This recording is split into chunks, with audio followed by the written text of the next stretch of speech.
an event coming up at the Southern Indiana Purdue Ag Center. Well, what's that? Let's find out more about that in this edition of WJTS in.form. Hello, I'm your host, Bill Potter. Joining me in the studio is Ashlee Niehaus, and Ashlee is the Dubois County Extension Service Program Assistant. Yes, you got it right. And we also have with us Jason Tower. Jason is the Superintendent of the Southern Indiana Purdue Ag Center. I have to kind of space that out as I say it to make sure I do say it all in the right frame.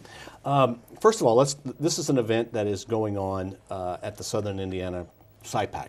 That's correct. Probably the easiest way. Jason, could you explain what SIPAC is? What is the Southern Indiana Purdue Ag Center?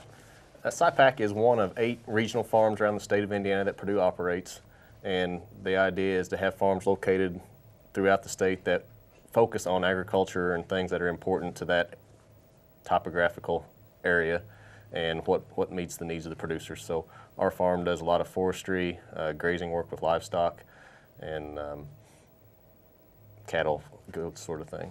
Okay, you say farm. Is it an actual farm? Yes, we're 1,300 acres. About half of it's wooded, half of it's pasture. Have a beef cow herd, meat goats, do dairy heifer work, raise tilapia in cages, raise fish, and host events like what's coming up the 28th. Okay, wow, didn't I really? I know I've heard of it, but I didn't realize it was that big. Yeah, yep, and that's the short answer. So. Okay, well, and that's the idea of having this event. Yes. But first let me ask Ashlee, how is the Extension Office then tied into this? Well, we're all affiliated with Purdue University, and a lot of our programming happens out there. And I think a perfect example, maybe how our work overlaps sometimes, is I remember a couple years ago somebody called into the office and they're like, "Where's your office at? I have a rabbit here we need you to look at." And we were like, "What?" And they were like, "Yeah, my rabbit died and we want you to look at it." And we were like, "Oh, no, that's not us. You need to take that out to Jason, to the diagnostic lab." So a lot of times we cross paths a lot as far as whether we're hosting events out there and programming and all of that. So. Okay, so it's a win-win for everybody, Yeah. and it's probably services that exist for people that we may not be aware of, that you guys do good work to help those who are ag producers in the area. Yeah, and that's generally our focus is agriculture-related things, and part of the field day is to get those that don't know we're out there or what we do just to come out and enjoy the day. All right, and it's this weekend, this Saturday. Yes. And let's talk about what is the SIPAC open house. We'll start with the run? Yep, Let's start with the run. Okay, so the run begins at 8:30 in the morning, and it's a run walk. So if you're not an avid runner, feel free to walk. Jason did a really nice job of mapping out the farm. So you get to do, it's a multi-surface. So you get to see a lot of different areas of the farm that if you aren't participating in the run, you probably wouldn't have an opportunity to do. There will be fields, pasture, maybe. Through the woods. So you'll see the whole gamut of what we do as a farm. You'll have the opportunity to run and walk through that as you're participating. But the walk is just part of what's happening on this day. Right. That's the first thing. It'll kick off the day, and it's not too late to register. The registration is $30, and for the first 100 participants, you do receive a T-shirt. So, and I believe the day of the registration starts at 7:30 in the morning, and all times are Eastern, so that's 7:30 Dubois County time. Okay, and then the walk starts. I say walk because I probably would be the one who would walk. I wouldn't be running. The run walk starts at what time? 8:30. At 8:30. 8:30. Yes. Okay. Yep. But it doesn't end there. There's a whole day of events. Right. Then about 9 o'clock, we'll kick off with kind of more of the family fun, that type of stuff. We have geocaching. And that'll happen throughout all of the day. So it's kind of come and go as you please. And then there's like goat milking demonstrations. We have the diagnostic lab will be open for tours. You can walk through there.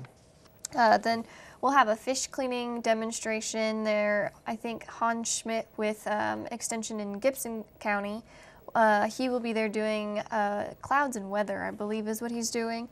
Yep. So we've got the 4-H maps and apps. We're hoping to have that available. That's the nationwide 4-H project science experiment type of thing that they do every year. So a lot of different interesting things going on. Yeah, and as she said, several of those things are come and go as you want, and then a few of them have set times to see, so you can see the schedule and choose what you want to do with your family as you come out. Who are you hoping comes to this event? What sort of demographic are you looking for? Just anybody that's interested, as people want to learn the farm, just come out to see it. Really this morning is focused on families and activity to go outside, enjoy the great outdoors and see the farm and be exposed to some topics you may not know anything about. But generally, anybody that would like to come is more than welcome. Okay. And probably the only thing there was a fee for would be the run walk, if you're going to do that. That is correct. Right. Almost all run walks have a fee. Everything else is free. Absolutely. Correct. Okay. Yep. Will there be some hands-on activities? Throughout the morning, the geocaching, it was a new project for 4-H this past year, but it's also pretty popular with families. They will have little locations, and you can use like a GPS unit, and that'll take you through some of the locations on the farm, and you go there, and it's almost like a treasure hunt. So that's hands-on, and that's come and go throughout all day. The Maps and Apps, which is the science experiment, that's this year's science experiment, you actually get to plan like a park, kind of be that imaginative, if I were to design the perfect park, and then they get to draw that out. The goat milking, I'm not sure if people are actually going to get to milk the goats. I think it's more of a demonstration. And then with the fish cleaning, it's kind of the same way, but the clouds and weather is definitely a hands-on. So. Clouds and weather probably is a good thing to learn. Start learning about the systems that are coming through the area. Yeah. Jason, why should somebody come to this? If you were leaving here today and meeting somebody in a parking lot somewhere, and they said, "Well, what are you doing? Well, why should I come out?" How would you answer that? Just be a real neat opportunity to learn about the farm, about what Purdue Agriculture does in the area with your family, and see the good work that the extension folks and campus-based folks do at the Ag Center. And again, just to interact with your family and friends that would come out and be there for that morning session. Plenty of parking. Parking's not an issue. That's correct. Yep. Okay, we'll find somebody somewhere to get you in. All right. Now, what may be an issue would be, like for me, I thought you guys were out in the middle of nowhere, but you guys say no, it's not out in the middle of nowhere. How do you get to the Southern Indiana Purdue Ag Center in Dubois County? The easiest way, I tell folks, they're generally familiar with Patoka Lake and the Corps of Engineers office where the dam area and everything is. We're just immediately north of that on Purdue Farm Road, and come to the top of the hill, and there's a big concrete sign, and come right on in. Purdue Farm Road. You even have your own road. Hey, we try. Wow. We try to keep it simple. All right. Is there an address that if somebody wants to put it in their Garmin or TomTom? It'd be 11371 East Purdue Farm Road. It's in Dubois. It's 47527. Okay, and people can come and go as they want, right? Yep.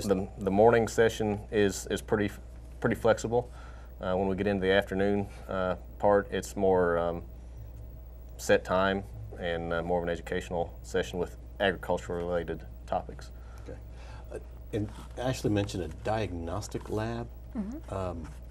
And I've heard before where somebody may have had a chicken that had, there was a disease that went through with chickens, I think, a couple of years ago. Yep. And they said, well, you got to take it to the diagnostic lab. What is that? The diagnostic lab is one of 2 laboratories in the state of Indiana. There's the one at SIPAC, which is the Hickey Animal Diagnostic Lab, and then there's the main lab up on campus.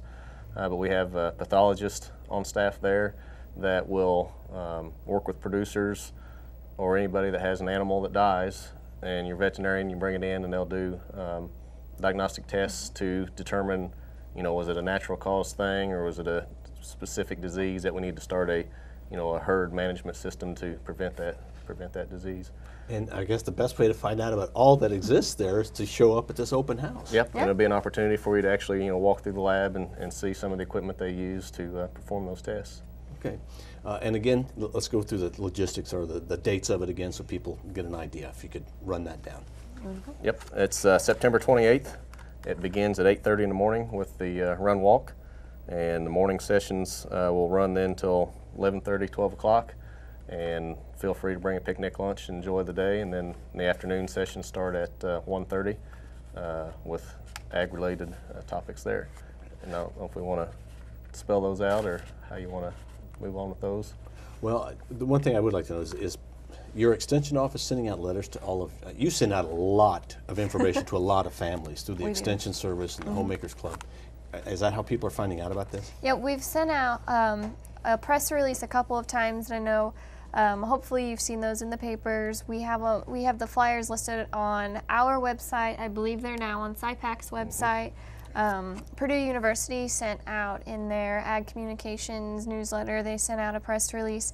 And I know our 4-H families we've specifically targeted our 4-H families in sending out the morning schedule and the information like that. And then I know we've contacted Dubois Elementary, Middle School, and High School, I think, and they're actually going to come out and volunteer some time to help us out throughout the day too. So. Okay, and this is an open house, or it's not a field day. Maybe I'm thinking field day, but it seems like there's a lot of open house field days. What makes this one different?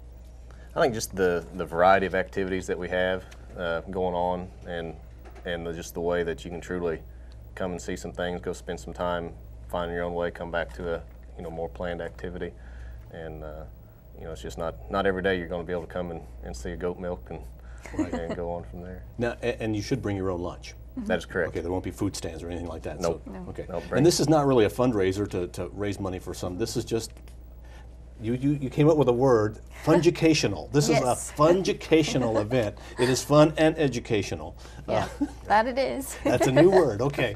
Well, anything that you two would like to add? I'd just like to give the topics for the afternoon Sure. ag session, Great. if that's all right. Yes, if you would. We'll start today. It starts at 1:30, and first thing Dr. Brett Marsh, who is the state veterinarian, will be down and talk about some cattle care welfare issues that have come up and cover those things. And then Judy Loveland, who works for USDA Wildlife Services, will be here, and an issue that's come up for cattle producers the last several falls are black vultures in the area, and they're a little bit different critter than the normal red turkey buzzards that we're used to seeing, and so talk about how we deal with those. And in one of our research projects that we've worked on a couple years is using our goat herd in the woods to get rid of invasive species that are keeping our hardwoods from regeneration. So our forester on staff, Ron Rathfon, will be here, and we'll actually go out to the woods and see some of those plots. And then Brad Shelton, who's with the Felden Purdue Ag Center, another ag center at Bedford, Indiana, will be down to talk about proper way to store hay so we don't have a lot of loss and maintain that quality.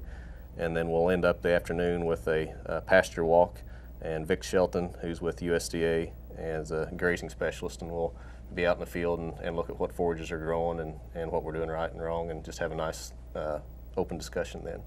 Wow, what a lot of information you can get in just a short period of time in one place. It's like you pay to go to seminars sometimes to learn these things, but this is a free event. That's right.